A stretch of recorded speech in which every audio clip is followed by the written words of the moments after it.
Kadosh, Boker Or, Masechet Bava Kamma Daf Memtet Amud Aleph 49a1. We're going to start in the Mishnah on Memchet Amud Bet.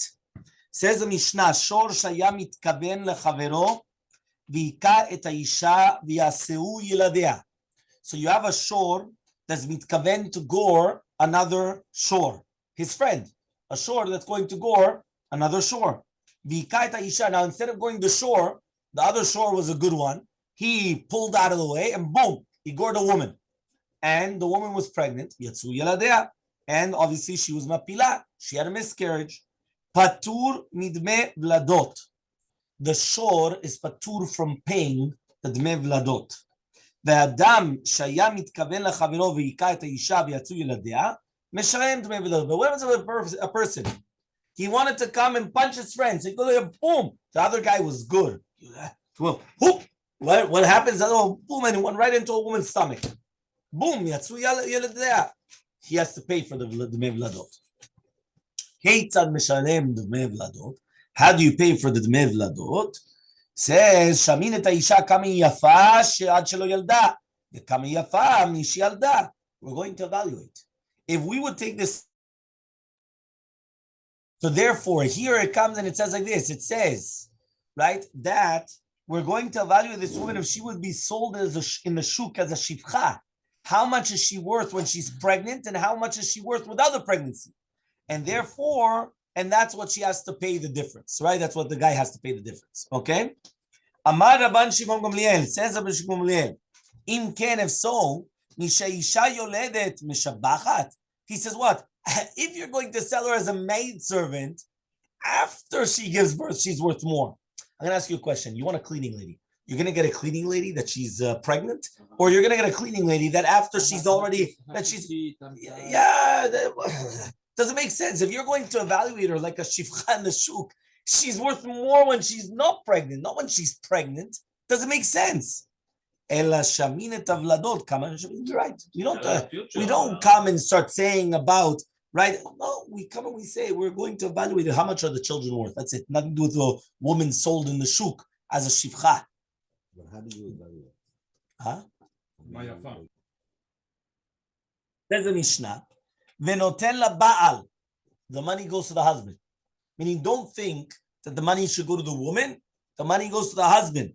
V'im'en la ba'al. If she doesn't have a husband, which means that let's say he died, noten li yorshav. We give it to his inheritance.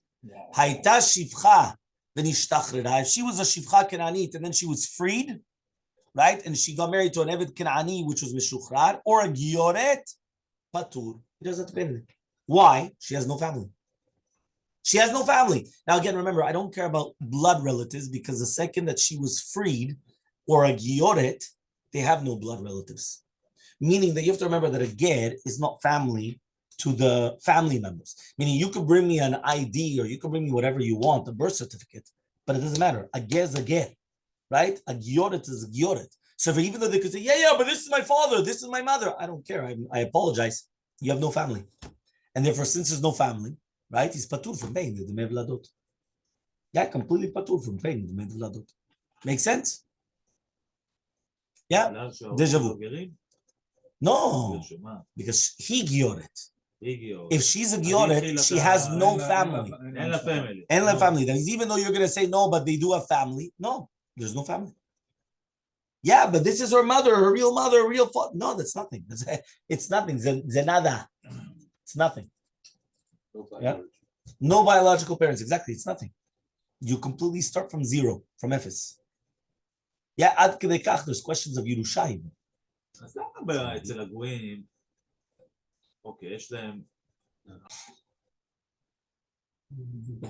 Ta'ama says the Gemara on Memtet Amud Aleph. The reasoning, the mitkaven lechavero, because he had kavana for his friend.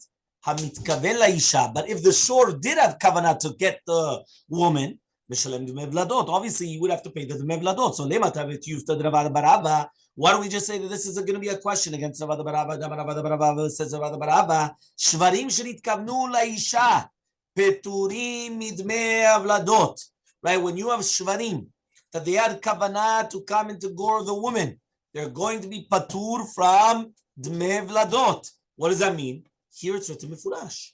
according to Shitat Ravada Bar Ava, even if the shor had kavanah for the woman, it's still patur midmei vladot. We came and we said that if he had kavanah, it would be chayav. Here he's saying it's going to be patur. So what's going on there? Yeah? So he comes and he says, right, like this. He comes and he says, Amar lecha Ravada Bar Ava, says Ravada Bar Ava, hu adin da afilu nitkavnu laisha nami pturim midmei vladot. The same halacha would apply that even if they had kavanah for the woman, right, it's going to be patur from the mevladot. The hadik tani, and that which we learned, shor shaya mitkaven lechaviro. I did the kabai lemitna safe for the fact that you had to teach in the safe adam shaya mitkaven lechaviro. Since you had to teach in the safe that when a human being has kavanah for its friend, the hachik tikra, as there it's written in the pasuk, ktani reishanami shor shaya mitkaven lechaviro. So we had the same kavanah, which means like this. Ravada Bar Ava is going to actually come and tell you that even if you had kavanah, you're also going to be patur, right? So why did it say then shor shaya mitkaven lechaviro? It says shor shaya mitkaven lechaviro because you had to tell me adam shaya mitkaven lechaviro. Meaning, since in the latter part you had to tell me when a human being has kavanah to hit his friend and then he hit a woman, he's going to be chayav. So we taught the same halacha that if a shor and it's going to be patur, but really, even if the shor had kavanah, it's still patur. How can you know the kavanah of the shor?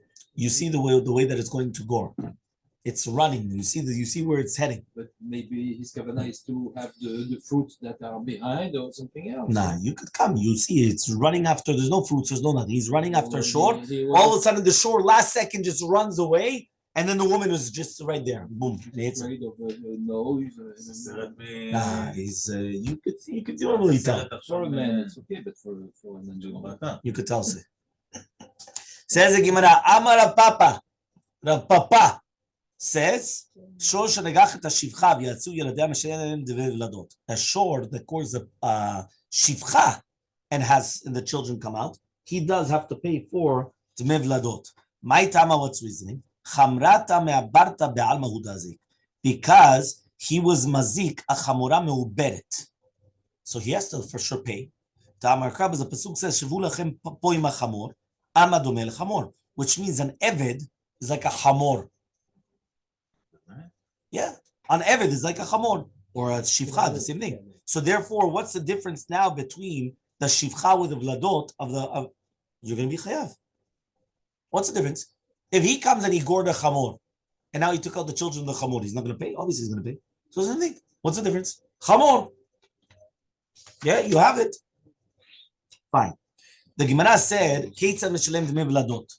So the Gemara says, "Dmei vladot v'shevach vladot mibayle." Says the Gemara, what does it mean dmei vladot? It's only dmei vladot. It's dmei vladot and also shevach vladot, which means that it's not only just on the money of the vladot in itself; it's also the shevach also as well, the appreciation and value. So says the Gemara, you're right. Achinam kama keitzad meshalem dmei vladot v'shevach vladot. Shamin et haisha kami yafa shelo yalda v'kami yafa mishiyalda. And that's the difference that you're going to come. So the Gemara says, what are you talking about? If you're going to go there, you're going to sell her like a shivcha nashuk. So if she's going to be worth more after she's...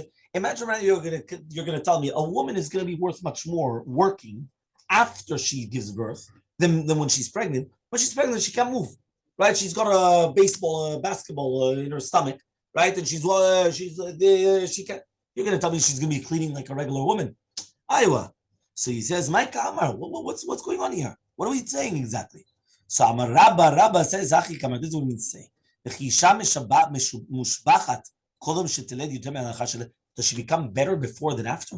It's better afterwards. We're going to only evaluate the children, the vladot, and we're going to give it to the husband.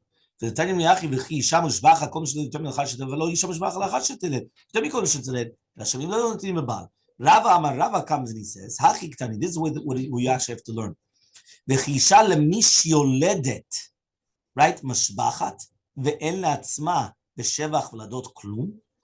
1 second, I don't understand you. He comes and he says, if a woman is going to come and she's going to give birth, who's she giving birth for? For her husband. So you're going to tell me now that she's going to give birth for her husband.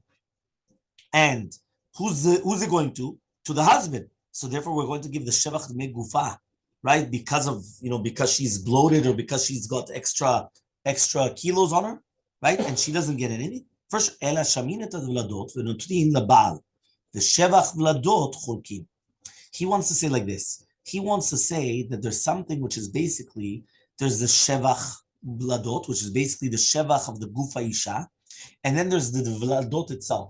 He comes and he says like this: the vladot, the value of the children, they belong to the husband.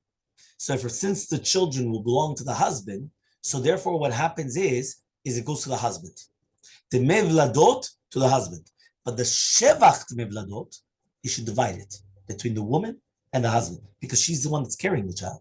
So therefore that the shevach of the goof, that the goof becomes better, right? That in itself, they divide it between the woman and between the husband. It doesn't only go to the husband. Tanya Mihachi, that's also what we learned in the Braita, Man of Elmaleh, Lechisha lemishu lede mishabachat, ve'en le'atzma b'shevach v'lado klum what? The shevach is only to the one that she's giving birth for, but not to her nothing. Ela shamin nezek b'fnei atzmo v'tzad b'fnei atzmo v'shamin et v'lado b'fnei ba'al v'shevach v'chulkim, which means like this. The nezek and the tzad go to the woman. Why does it go to the woman? Because she was the one that was damaged. It doesn't go to the husband, it goes to her. So she gets the nezek, the damage, and she gets the tzad, the suffering. But the vladot goes to who? Goes to the husband. The shevach, they divide it between them. So says the Gemara, kasha dereshbag, kasha Gamliel, right? Why? The second Braita says that the Bava Isha cholkim shevach vladot, and beforehand we said that it's not cholkim. Everything goes to the husband. So answers the Gemara, la kasha, it's not a question. Kan b'mevakeret, v'kan b'shena mevakeret. The first Braita we're talking about a woman that it was the first time that she gave birth, that she was pregnant. So therefore, right, it's her value is less, right, because she's actually has a sakana of dying during child labor. And the second one is talking about that she already gave birth once. And therefore, she's not misukenet lamut, right, which means something actually very, very interesting. This is Rashi, right, which is basically that a woman, right, the first time giving birth is more of a danger than the other times. That's what it's saying. A woman that never gave birth, she's in sakarat chayim much more than a woman that she already gave birth once.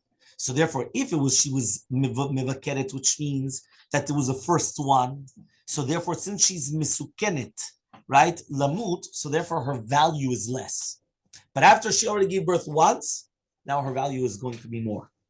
That is what we're answering, okay?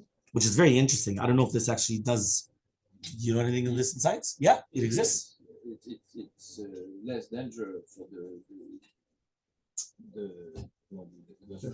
not for the giving birth. For labor, it's less danger later on. The first one is the most dangerous. Yes. Very good. You see, you proved it. We have a Gemara mefureshet, and the doctor affirmed that which the Gemara said. There you go.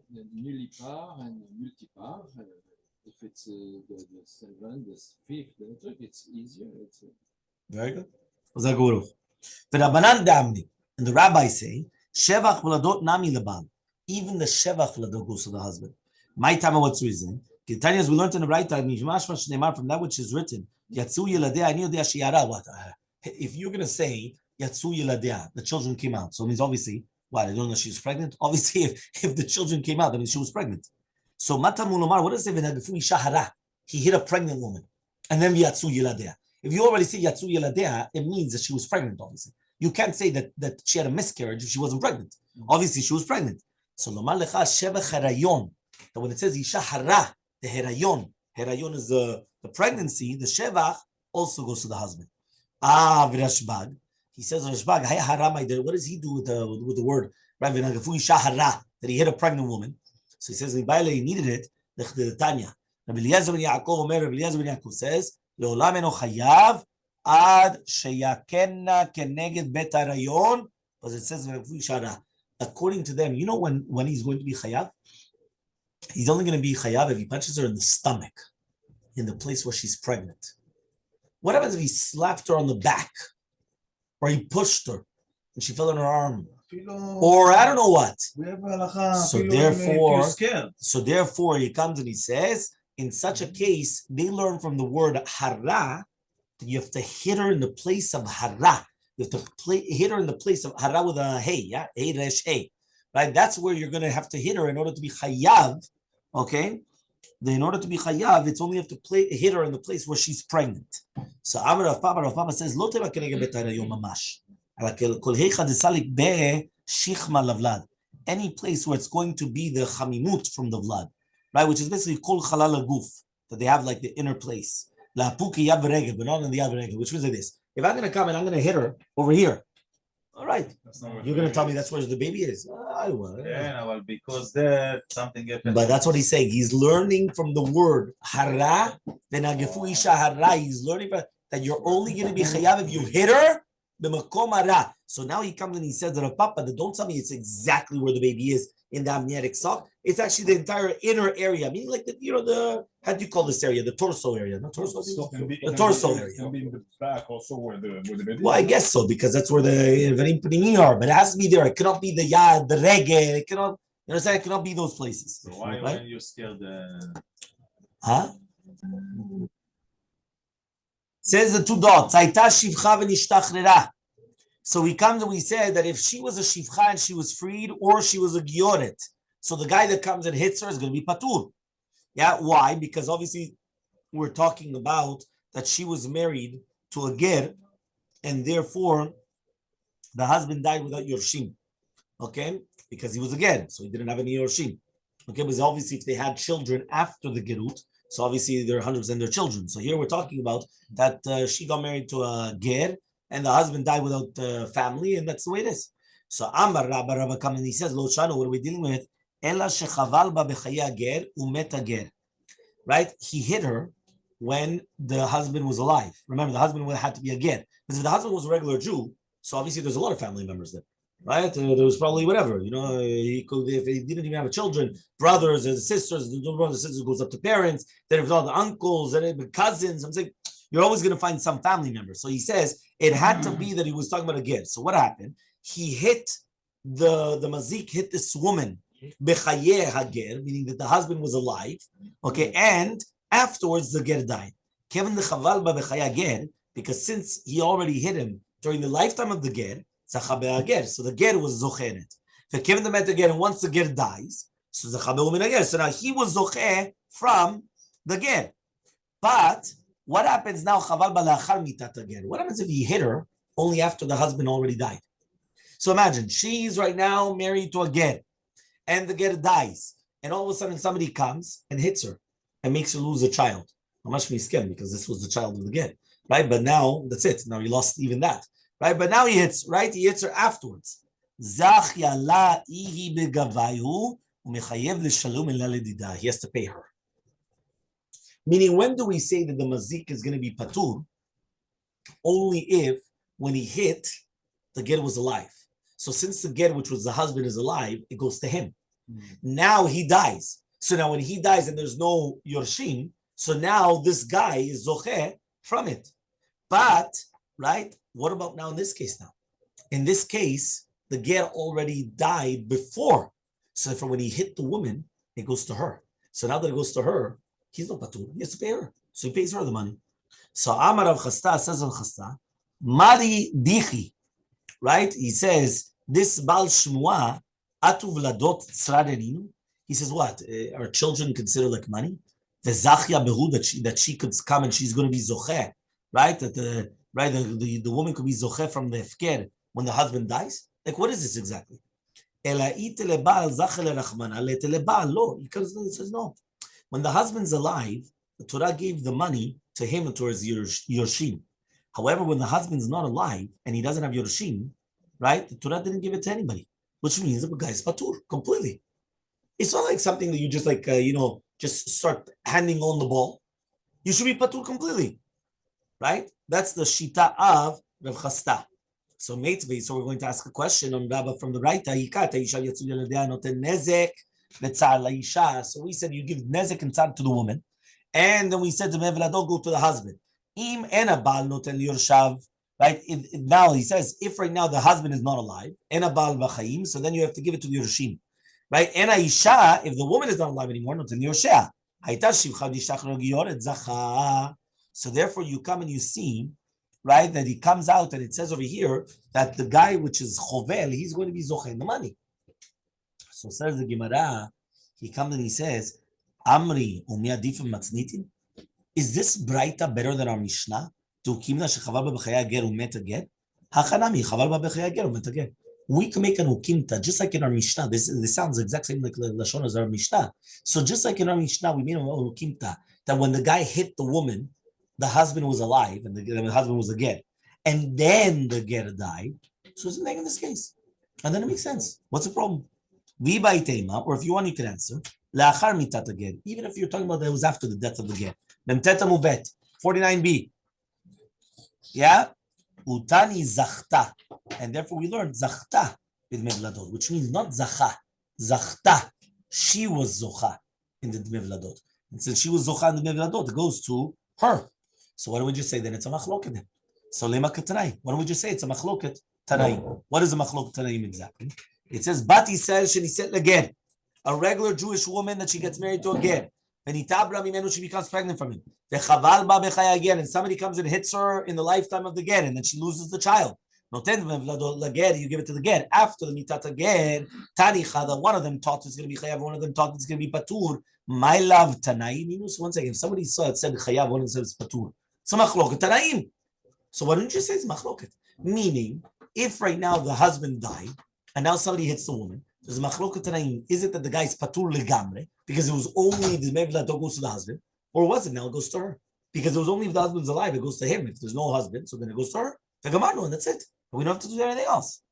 So says the Gemara, you're right. Le Rabba, according to Shitat Rabba, vadai tanahi. It has to be a machloket tanaim. Ella le Rav Chasta, but according to Shitat Rav Chasta, mile matnahi. Why do you have to say it's a tanaim? Whoever told you it's a tanaim, maybe it's not a tanaim. So he says, Lakasha, it's not a question. You're right. Harabbanan v'Rashbag. The Braita that comes and it says that you're going to be patur legamre is Shitat Rabbanan, which is the Tanakama. That they say that it always, everything goes to the husband. Everything goes to the husband. And if the husband dies, Kaddish, it's it, he's patur legamre. But the other Shita, which is the Braita that says the Chavel is going to be chayav, is like the Rashbag. That according to Shitat Rashbag, the Shevach is cholkim b'shaveh. You remember we said the Dmei Vladot go to the husband. The Shevach Vladot go to the cholkim. They divide it. So according to that, so therefore the same thing. Now he would be chayav to pay the woman because she gets it instead of the husband. So says the Gemara, Rashbag. If you're going to tell me now that we're talking about Rashbag, so what do I care about now? After the ger dies, even during the lifetime, she still gets half. I think it's very hot. I think you should turn on the AC over there. Yeah? What does that mean? Yeah? He comes and he says, right, then what? You see from here that he should still get half. So he comes and he says, Mechayim itla palga la'achar mita kule. You're right. During lifetime, she gets half. Right, we're talking about the Shevach Vladot, yeah? Not the Vladot, the Dmei Vladot, Shevach Vladot. He says, after Mita, she gets everything. That's the Shita Vladot. Makes sense, no? Makes sense. So says the Gemara, Mechayim ila palga. Achar mita kule. If you can answer Hava Rashbag, the entire thing is Rashbag, Kam B'Shevach Vladot. There's a difference between Shevach Vladot and Dmei Vladot. Dmei Vladot always goes to the husband. And if the husband dies, the guy's patur. Shevach Vladot, they divide it. And if the husband dies, everything goes to her. If he has kids from Amri, we said, okay, Mishevach Vladot, right? When a person comes, we could ask on Rav Chasta is when you say Mishevach Vladot, Lishma Dmei Vladot, right? So why don't you just say Dmei Vladot? And from Rashbag that he's saying Lishma Rabbanan, and therefore we can actually learn it out, which means like this. Mina Din, we just said that the wife of a ger, that the husband dies and she's pregnant, she's zocha in chelek of the Shevach Vladot. You remember we said in the Shevach Vladot. So why don't we learn that if she's zocha in the Shevach Vladot, she's also zocha in the Dmei Vladot also as well. Right? Why? There's going to be a difference between Dmei Vladot and Shevach Vladot. And more than that, according to Rashbag, that he says that Eshta ger is zocha also in the chelek of the Shevach Vladot, okay, and the Dmei Vladot. So Lishma Rabbanan, why don't we learn from the Rabbanan, right, according to the Shitat Chachamim, that a ger that dies, the wife is going to get the Dmei Vladot and Shevach Vladot, because they didn't argue only in the Zechuyot Isha during the lifetime of the husband, not after he dies. Meaning their entire machloket was during the lifetime, does she get anything or not? So according to Rashbag and the Rabbanan, does she get half or does she get nothing of the Shevach Vladot? Dmei Vladot, according to everybody, goes to him. Okay, but after death, nobody was arguing. So Amri, they said no. Shevach Vladot shaychi yada begavayhu zachya behu bechulhu. דמי ולדות דלא שייך הידע בגבי ולא זכה בהוכלל. Comes he says like this. Technically speaking, the shevach v'ladot was that what her body is going up in value because she's pregnant. And therefore, since she's going up in value because she's pregnant, that is shayach to her. So therefore, it could go to her. It says the mevladot was never shayach to her, because it always went 100% netto to the husband. So therefore, even if the husband's not here, nothing goes to her, because it was never shayach to her. That's what he wants to say. Okay? Fine. Ba mine Rav Yivas Saba, Rav Nachman. So asks Rav Yivas Saba from Rav Nachman. Hamachazik b'shtarotav shel ger. If somebody now has shtarot of a ger, then he dies. Now these were shtarei chov. Shtarei chov means that, for example, he lent out money, and I think it's still hot. I don't know what we're gonna do now. Yeah, which means right, 100%, right? Yeah, so he comes and he says, somebody has these shtarot, the shtarei chov. Mahu, what's halacha? Man de machzik b'shtara daita de ara hu de machzik. The one that's grabbing onto the shtarot to acquire them, he's machzik in order to take all the karka and everything the shtar. And the shtar is just basically there as a raya. Ub'ara hu machzik, but he doesn't have the karka itself. Ushtara nami lo kana, and therefore he doesn't have the shtar as well. Telav daita shtara.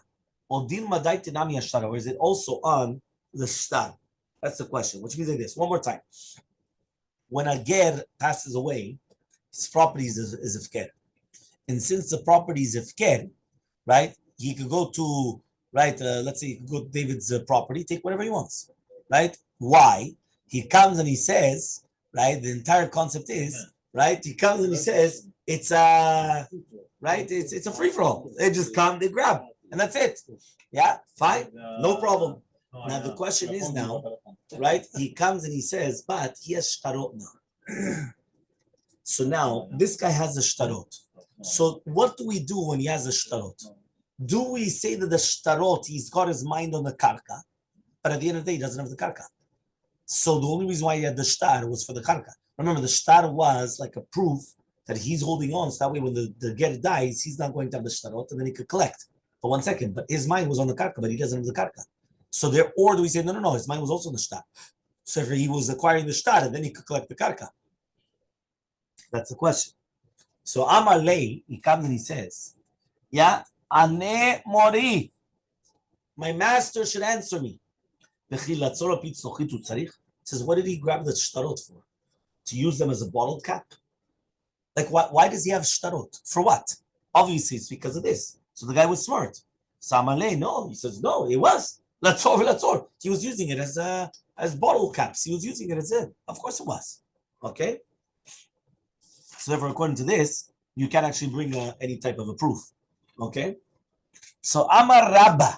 Rabba says, Mashkono shel Yisrael biyad ger. A mashkon of a Yisrael in the hand of a ger. And umet a ger. The ger dies. Uba Yisrael acher v'yachzik bo. Somebody else grabs it. Motzino to yadot, they're going to take it away. My time what's reasoning. Kevin the mean ger, because once the ger dies, pakal shibudeh, there's no shibud. The mashkono shel ger biyad Yisrael umet a ger. However, though, what happens if it's the opposite? Everyone understand one more time. I come and I put a collateral by the ger, and then the ger dies. Somebody else runs into the house and grabs my collateral. Says no, because the second that the ger died, the shi'abud, the subjugation, the lien on me was released. So once it's released, and nobody else could come and start grabbing my property, which is in the hands of the ger. Why? Because even though it was a collateral, that's it. It's not mine. So nobody could take that away from me. So I come and I collect it again. However, what if it's the opposite case?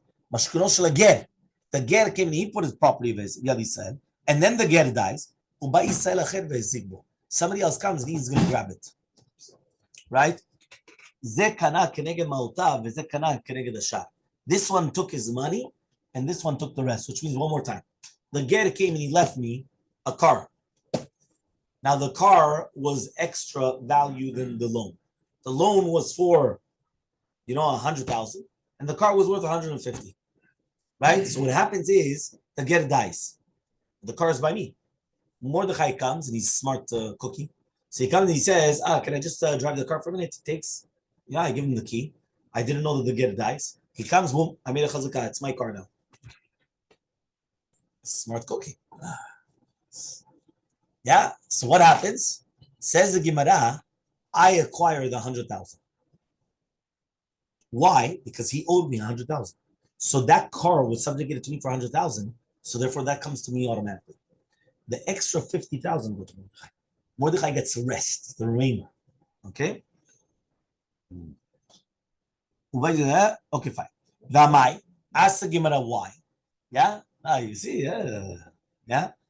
Tikne le chatzero. He says 1 second, but why? Yeah. He comes and he says the chatzer should acquire it. What does that mean? He comes and he says, right, it should acquire the chatzer, right? What does that mean? Even without his knowledge, my chatzer, where's the car? The car is in my property. My property should acquire it automatically.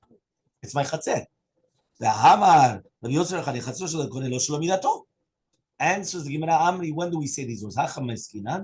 Delete. We're talking about that he wasn't in the city. So as long as the Balachatzer is in the city, so if he could be konedze, so the Chatzer could also be konedze. If he's not in the city, if he wanted to make the acquisition, he cannot. So for his Chatzer also does not acquire it as well. So he says if the mashkon is not placed in his Chatzer, he does not acquire it.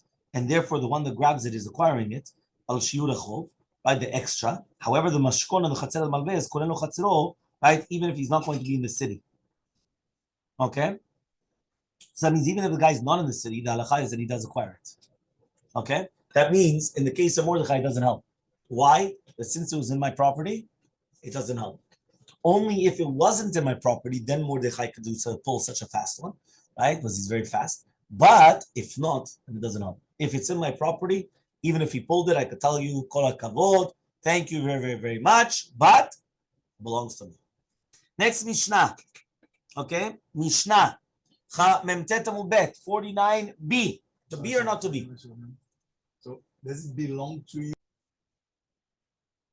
Hahofer bor birshut ayachid uftacho lirshut arabim. Imagine right now, I dug a pit in the Reshut Yachid. And what happened is that I opened it up to the Reshut Harabim. Yeah? So he comes and he says, or Reshut Harabim, or in the Reshut Harabim, and I opened it up to Reshut Yachid. Yeah? Are you guys with me or not?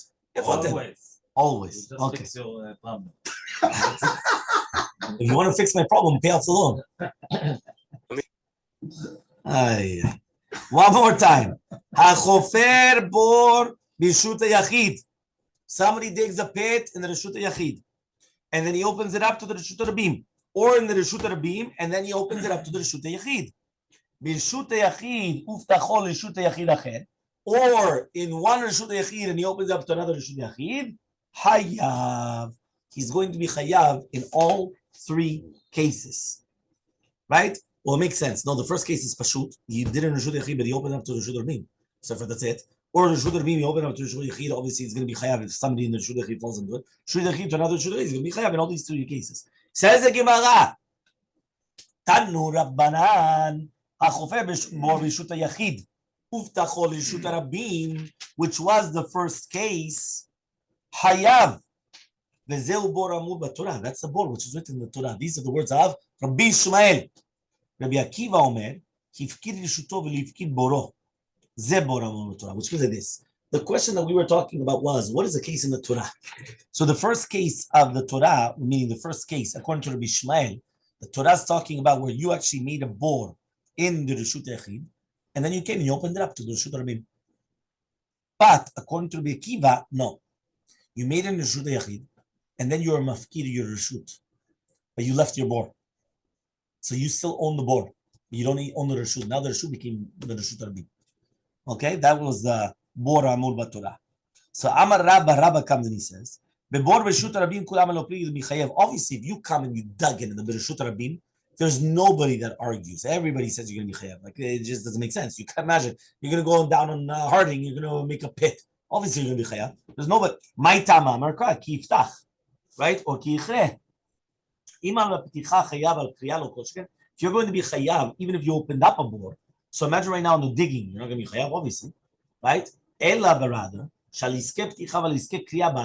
we're We're talking about the esek of the pticha of the kriya, which means that you have no chelek in the bor, and you cannot mechayev oto because it's your money, but rather the chiyuv is because of the way that it was dug, which means that it wasn't done in a place which is yours. Velo nechleku. So what is the machlok then between Rabbi Yishmael and Rabbi Akiva? Ela birshuto, bor birshuto. It's a bor in your reshut. That Rabbi Akiva holds bor birshuto nami chayav. Even if you did it in your own reshut and then you're mafkir, you're still going to be chayav. Dichtiv bala bor, right? Bor dit lebalim. You're still the owner. You're mafkir reshuto, but you still are the owner of the bor. So you mean everything else hefker, but you still own the bor. So bala bor. You are the bala bor, the owner of the bor. Can it make the bor hefker? Yeah, but you didn't. You didn't. That's what we're talking about. You didn't. Rabbi Ishmael Savar, Rabbi Ishmael just holds, when it says bala bor, we're not talking about the owner of the bor. We're talking about bala takala, which means that you are the one that caused the stumbling block. Okay? But bor that you dug in your reshut, even if you're going to be mafkir reshuto, you're still going to be patur. So again, one more time, according to Rabbi Akiva, if you come and you dig a bor, whether it's birshuta rabim or birshuto, you're always going to be chayav. Why? Because you're balabor. According to Rabbi Ishmael, you're not going to be chayav unless it's going to be birshuta rabim. But if it was in your reshut, you're going to be patur. The Braita is going to speak about a little bit more about this, but this is just what we're talking about.